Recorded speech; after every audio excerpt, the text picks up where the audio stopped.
Përshëndetje, përshëndetje të dashur miqtë e mi, përshëndetje të nderuar ndjekës.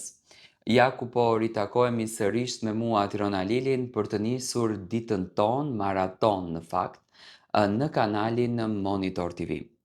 Jam këtu pranë jush për të sjellur tek ju lëvizjet më të fundit, për të komentuar ato lëvizje që në fakt na japin përgjigje, sepse shumica e njerëzve më thonë o Tiron pse e komenton Mateon dhe Brikenën.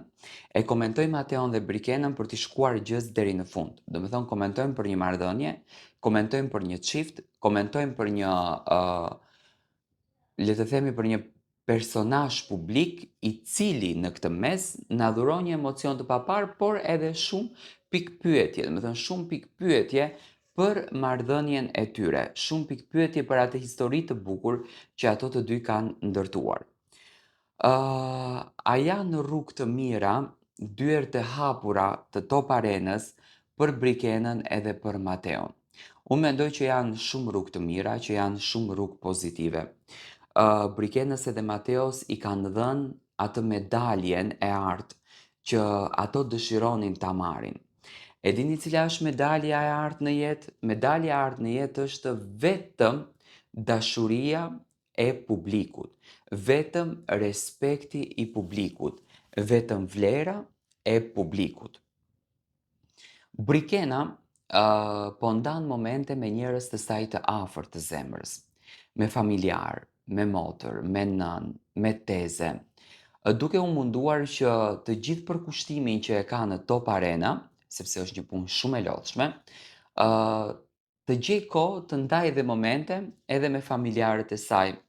Por respekti që ajo ka fituar, që pas Big Brotherit, me qëndrimet e saj, me natyrën e saj, me storjen e bukur të dashurisë që krijoi, e ka bërë Brikenën që të merr atë dhuratën e çmuar të publikut, atë dhuratën e mirënjohjes. Mirënjohja është shumë e rëndësishme. Gjithashtu të njëjtën gjë ka dhe Mateo, do me thënë fansat e Mateos janë duke bërë maksimumin për t'i dhënë atë respektin, për t'i bërë surprizat dhe për t'a vlerësuar Mateon në piadestalin të cilin Mateo e meriton. Brikena dhe Mateo ndajnë shumë momente të jetës së tyre, shumë pika private në Instagram, gjë që në fakt duan ta ndajnë me publikun, ku duken shumë të lumtur, duken shumë happy, Brikena, siç e thash, me familjen e saj, Mateo me familjen, duke manifestuar ditëlindje, suksese, gjithçka tjetër që në fakt e rumbullakson fenomenin njeri, por nuk ndajnë asgjë me njëri tjetrin. Dhe në thelb të gjës, kjo është pika kyçe që në fakt e shqetëson publikun. Dhe në qoftë se shtrohet pyetja për një marrëdhënie, në qoftë se shtrohet pyetja për një ndarje, në qoftë se shtrohet pyetja për një lidhje, është pikërisht kjo. Çfarë po ndodh me çiftin? Pse çifti publikon çdo gjë dhe nuk publikon asgjë privaten? Do të thënë, pse çifti kur flasim privaten për në çift? Pse çifti e bën këtë gjë? Tani, Brikena dhe Mateo janë shumë të, do me thënë, të koordinuar bukur me njëri tjetrin. Edhe pse mundohen të ndajnë gjithçka nga privatësia, përsëri nuk e ndajnë atë më të bukurën, dhuratën që publiku e pret, një fotografi të dy së bashku apo një moment të dy së bashku. Nga informacionet të cilat kam arritur unë t'i marr me shumë, le ta themi me shumë vështirësi, Brigena dhe Mateo nuk janë të ndarë, më besoni. E gjitha kjo është loja. Loja që po bëhet për interes të emisionit në fjalë Top Arena. Skandale, unë do t'i quaj këto skandale, të cilat nuk kanë qenë të mëhershme, skandale të cilat nuk janë përfolur më parë, po do me thënë kanë filluar këto vitet e fundit të bëhen pjesë e tregut nga disa personazh të mëhershëm që kanë përdorur histori, përdorin marrëdhënie për klikime.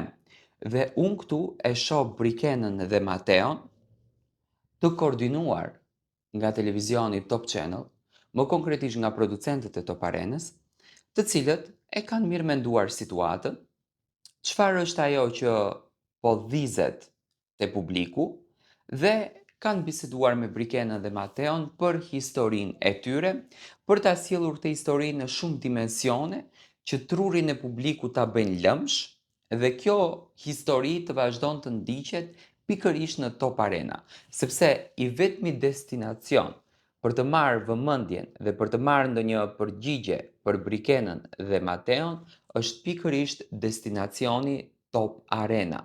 Do thënë aty ku në fakt jepet mesazhi i bukur për këtë çift.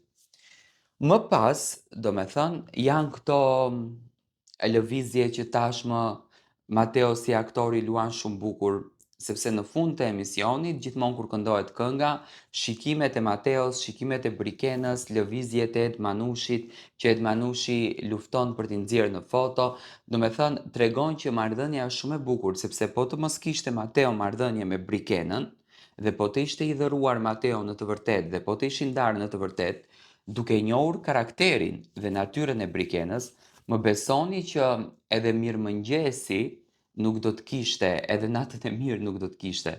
Me thënë, Brikena është brisk i prerë.